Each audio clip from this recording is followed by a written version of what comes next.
哋咧，除呢個升降裝置，佢係有一個好特別嘅設計嘅，即係我哋平時搬貨時候會經常踎低腰㗎嘛。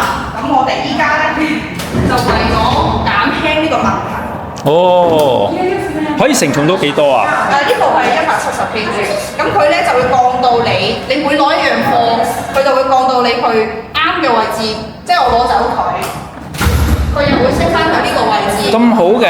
佢就會幫你保護你嘅腰，同埋各方面佢會減輕咗好多搬運者嘅一個。周圍承受到幾多 kg 話？170。咁即係企嗰陣上去都得㗎咯喎？可以㗎，因為我哋之前有啲裝物好多時候咧唔夠高喎，我哋同事就會企住佢，我就跟佢升。係啊，呢啲問題。但係呢個可唔可以調校佢高度㗎？即係譬如我話我唔想去到高啲，咁即係想低啲得唔得㗎？可以啊，呢個係我取消翻頭先嘅自動，咁依家我就可以去控制佢依個升降啦。哦。我都好，我而家係單 OK。即係佢位我可以停低嘅。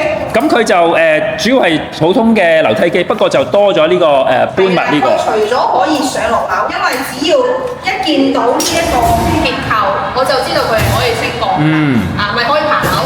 咁咧，你再睇佢如果有前面呢個施格嘅設計，咁佢就仲可以升降。